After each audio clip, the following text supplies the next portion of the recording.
Gracia y paz. ¿Por qué el Señor Jesús escogió como discípulo primero y luego como apóstol a un hombre como Mateo, cobrador de impuestos, publicano, considerado como casi un traidor a la patria, uno que recogía impuestos para entregarlos a Roma? Lucas capítulo 5, versículo 27 dice: Después de estas cosas salió el Señor y vio a un publicano. En los tiempos del Señor había muchos publicanos. Sin embargo, aquí se nos dice que vio a un publicano. La mirada del Señor era muy escrutadora, muy profunda. Su mirada era una mirada que traspasaba, que conocía de antemano. Y en esta oportunidad Él vio a un publicano. De entre los muchos vio a uno, llamado Leví. Leví era un nombre judío. Era el nombre de una tribu de Israel, la tribu dedicada al sacerdocio, al ministerio, al servicio de Dios. Era una tribu que no tenía herencia terrena, era una tribu que vivía dispersada entre las distintas tribus, porque su heredad, su herencia era Dios. Leví tenía como tribu un alto llamamiento: servir en la casa, en el tabernáculo, en los oficios divinos. Los padres de este hombre probablemente tuvieron de él de antemano una imagen de un hombre al servicio de Dios. Leví. Sin embargo, aquí lo encontramos a Leví sentado al banco de los tributos públicos, sirviendo a los intereses extranjeros. Las expectativas de sus padres no se estaban cumpliendo hasta aquí. ¿Cómo se sentiría este hombre? Se sentiría tal vez frustrado, avergonzado, fracasado. ¿Qué vio en este hombre el Señor, sentado allí, tal vez cabizbajo, teniendo a su haber mucha riqueza, mucho dinero, pero con un corazón atribulado, vacío? Un hombre rico esperando una voz que cambiara el curso de su vida. Y el Señor le dice: sígueme. Y esta palabra sígueme implica no solo caminar detrás, sino viajar, hacer un itinerario, un recorrido juntos. En este momento un recorrido por la vida, una forma de vivir.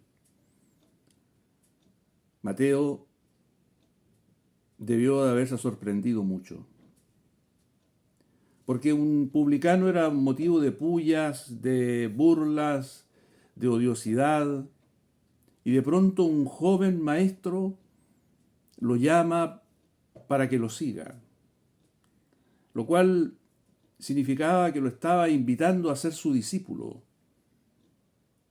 Él, un hombre indigno, un hombre alejado de las cosas de Dios, alejado y lejano.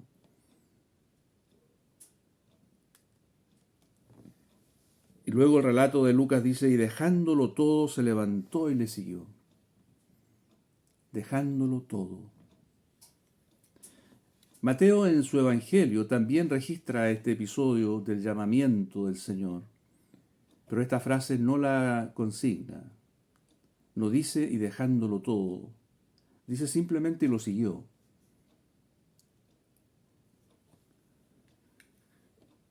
Y Leví le hizo gran banquete en su casa. Y había mucha compañía de publicanos y de otros que estaban a la mesa con ellos. El alborozo de Leví al recibir este llamamiento fue de tal magnitud, fue una sorpresa tan grande en su corazón, una alegría tan inmensa que se desborda Y él entonces invita a todos sus amigos, a los otros publicanos, y a estos otros que aquí se dice otros simplemente. Nosotros podemos leer en ese otros que era gente también con una moralidad cuestionada en la sociedad. Mucha compañía, mucha gente. ¿Cuántos animales se sacrificaron? ¿Cuántos criados se contrataron? ¿Cuánto vino se compró? Probablemente esta fiesta no fue al interior de la casa, sino en el jardín, al exterior, para que todos los que pasaban vieran el jolgorio que había en el corazón de este hombre. Un hombre que siempre fue mal mirado, de pronto era dignificado por el Señor. Qué maravillosa reacción. Cualquier cosa que Mateo hubiera hecho antes se veía ensombrecida ahora y borrada por esta actitud y esta reacción ante el llamado divino. Un hombre amargado probablemente, al cual el dinero no lograba alegrarlo, de pronto ve que su alma es acariciada por un llamado de Dios. Sin embargo, para un hombre así no podía ser todo tan fácil, porque de inmediato los escribas y los fariseos, que seguramente vieron, porque era una fiesta muy pública, murmuraban contra los discípulos diciendo: ¿por qué coméis y bebéis con publicanos y pecadores? No se atreven a hablarle al Señor, le hablan a los discípulos y los increpan, como diciéndole: ¿por qué el maestro, vuestro maestro, ha rebajado tanto los estándares de santidad? ¿Cómo se rebaja a comer con esta gente? Y entonces ellos no necesitan abrir la boca, ni Mateo tampoco.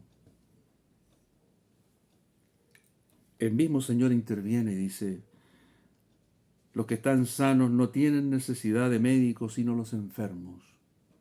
No he venido a llamar a justos, sino a pecadores al arrepentimiento. Al decir esto, al hablar de enfermos, el Señor está reconociendo que Mateo y los publicanos y esos otros, ellos están enfermos.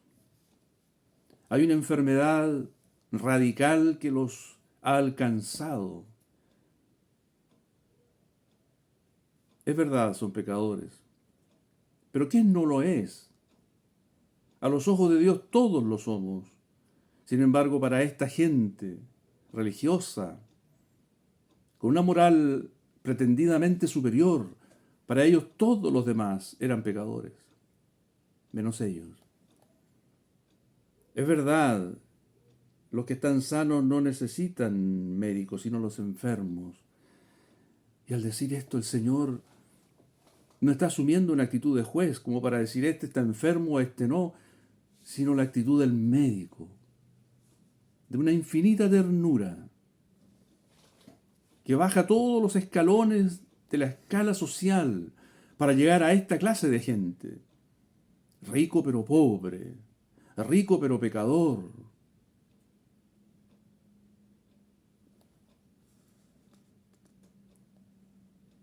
Qué hermosas palabras. Estas palabras provocó Mateo con su aceptación al llamado del Señor, con el jolgorio que dejó expresar en este banquete, en esta fiesta. Palabras que han alcanzado a tantos después, a tantos enfermos que han sido sanados por la mano misericordiosa y sanadora del Señor. Cuántos hombres y mujeres se han sentido identificados, nosotros también, entre los muchos enfermos que fuimos sanados de esta lepra del pecado, de esta condenación en la que estábamos. Pueden ver la belleza del Maestro. Mateo no tuvo que abrir la boca, no tuvo que defenderse. Pero ellos no quedaron conformes. Dijeron, ¿por qué los discípulos de Juan ayunan muchas veces y hacen oraciones, y asimismo los de los fariseos, pero los tuyos comen y beben? Ahora sí le hablaron directamente al Señor. O sea, el reclamo fue porque estaban comiendo con pecadores. Y ahora este segundo reclamo es porque comen y beben. O sea, estrechan el círculo de su reclamo y aún el comer y el beber se transforma en algo pecaminoso. Vean ustedes, qué santidad la de ellos. Y entonces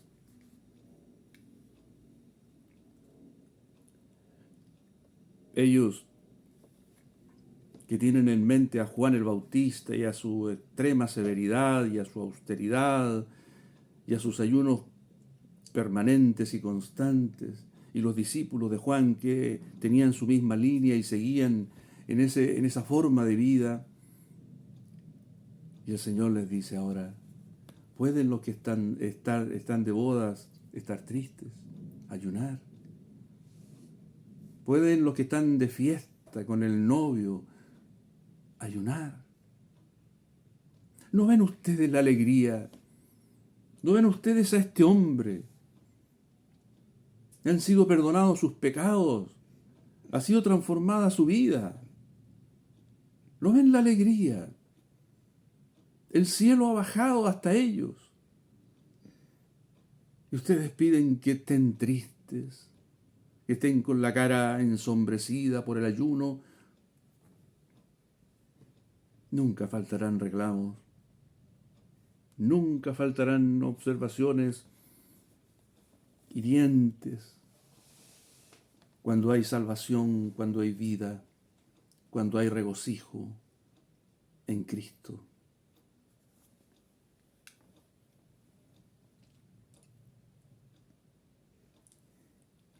Los fariseos increpan una y otra vez.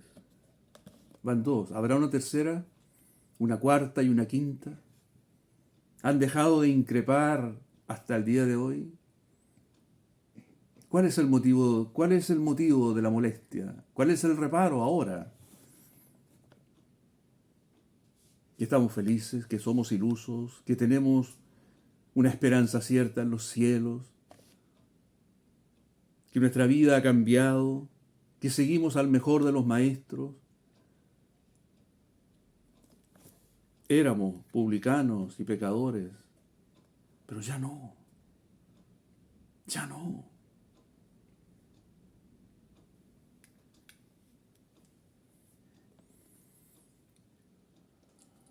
Desde entonces, Leví o Mateo, el publicano, el ex publicano, camina con el Señor por los valles, por los montes, por las quebradas, fatigándose por los caminos, yendo y viniendo, sanando, alentando, enseñando, recuperando lo que se había perdido para Dios. Mateo, el rico, el de la vida cómoda y lujosa, ahora va por los caminos detrás del Maestro. Qué maravilloso. Pasa el tiempo. Imaginemos unos 30 años después de estas cosas.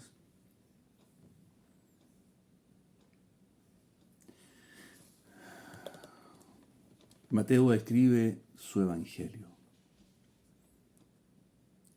Y al leer algunos detalles de su evangelio nos damos cuenta que este hombre que había sido publicano y pecador era otra persona. Hay algunas huellas aquí, señales que nos hablan de una transformación. Porque el Señor vino a transformar a todos los que quieren seguirle y aceptan su invitación, los introduce por una puerta angosta y por una puerta estrecha y un camino angosto. Y camina en ese camino con ellos Y cada experiencia ordenada por el Espíritu Santo va tocando aspectos de la vida, del carácter, y que van transformando una persona para que llegue a ser otra persona distinta. Cuando Mateo relata su propia conversión o su propia entrega al discipulado de Cristo, él omite algunas cosas. Por ejemplo, él omite algunos detalles que favorecerían su imagen. ¿Importaría la imagen para él? ¿O importa mucho la imagen? Él dice, en la lista de los apóstoles, dice, Mateo el publicano. Ninguno de los otros evangelistas dice Mateo el publicano, solo él. Como para no olvidarlo nunca. Sí, él fue un publicano. Él era un publicano. De ahí lo sacó el Señor. De ahí la gracia de Dios lo levantó. Otro detalle importante. En la lista de los apóstoles siempre se ponen en parejas, se mencionan en parejas. Y la pareja, la tercera pareja, la cuarta pareja, aparece, según Lucas, Mateo y Tomás. Y cuando Mateo hace la mención, dice Tomás y Mateo. En realidad, Mateo es el séptimo mencionado, pero él se pone como el octavo. Qué rasgo precioso. Como diciendo, en esa pareja, el más importante no es Mateo el publicano, es Tomás.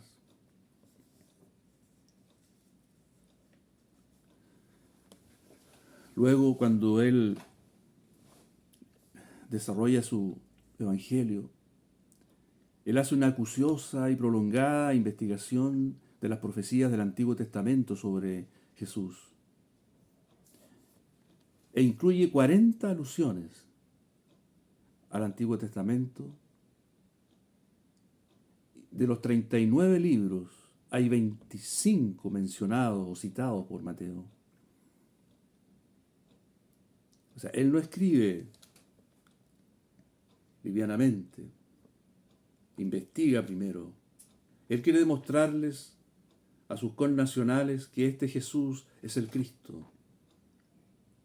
Y su evangelio está muy bien estructurado, muy bien ordenado. Es el que mayor abunda en enseñanzas de Cristo. Hay 3 grandes sermones de Cristo en el evangelio de Mateo. Está el sermón del monte, el de las parábolas y las profecías que da al final. Algunos han reconocido 5 partes en el Evangelio de Mateo que se corresponden con los 5 libros del Pentateuco. Todo lo que hizo Mateo fue ordenado. Él era un hombre de orden. Él llevaba sus libros, sus cuentas. Y él con la misma acuciosidad, rigurosidad, él escribe esta obra portentosa del Evangelio, que junto con el Evangelio de Juan son los 2 evangelios más leídos, más publicados, más conocidos. Y cada vez que cita el Antiguo Testamento, él dice, y esto hizo Jesús para que se cumpliese lo dicho por el profeta tanto, tanto, tanto, tanto. Riguroso. Científico, diríamos hoy. En Apocalipsis hay 12 cimientos de la Nueva Jerusalén. El 7º cimiento corresponde a Mateo y es el del crisólito. El crisólito, una piedra preciosa, una rara y exquisita piedra preciosa, caracterizada por un diseño muy equilibrado y armonioso, un reflejo de su carácter, transformado en una piedra preciosa, metafóricamente, por supuesto, su carácter, su esencia. No solo Mateo y Pedro, como hemos visto, todos los apóstoles tienen una correspondencia con una piedra preciosa. Y tal vez nosotros mismos descubramos cuando lleguemos a la presencia del Señor que también nosotros tenemos correspondencia con algo tan maravilloso como eso. Y tal vez nuestro propio carácter transformado va a ser simbolizado o representado por una piedra preciosa.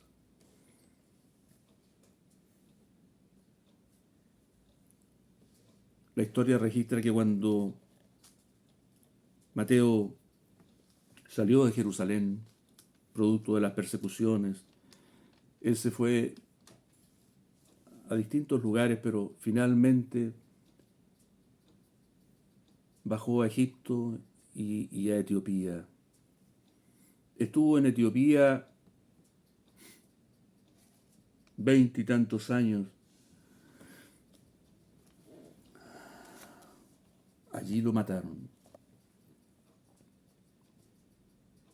Es muy probable que murió producto de la espada y la lanza en Alejandría,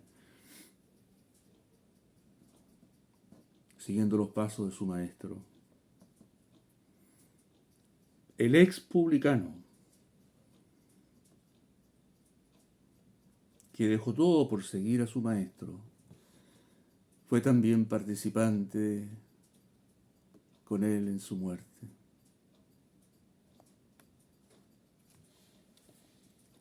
Hay una cita del Evangelio de Mateo que ningún otro evangelio consigna.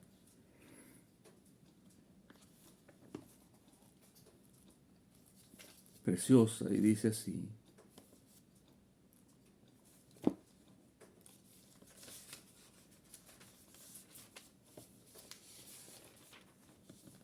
venid a mí, aquí el que habla es el Señor, todos los que estáis trabajados y cargados, y yo os haré descansar. Llevad mi yugo sobre vosotros y aprended de mí, que soy manso y humilde de corazón, y hallaréis descanso para vuestras almas, porque mi yugo es fácil y ligera mi carga. Nos preguntamos, ¿sería esta la condición de Mateo cuando estaba sentado al banco de los tributos públicos, trabajado y cargado?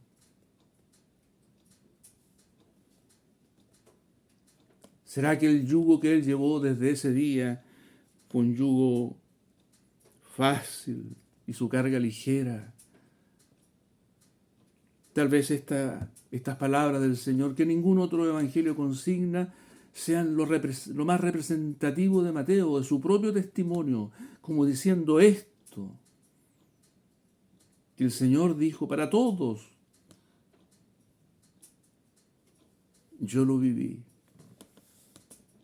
yo lo disfruté. Mateo el publicano. Nos conmueven sus palabras, su trabajo, su humildad, su muerte. Nos conmueve ver su transformación. Nos da esperanza. Nos alienta porque nosotros también hemos pasado por algunas cosas de estas. También el Señor nos sacó de una condición pecaminosa y hostil y nos sanó, tomó nuestras cargas y nos hizo descansar. Bendito es este hombre, bienaventurado, pero más bendito es aquel que lo transformó. Bendito es Jesús, nuestro Maestro. Amén.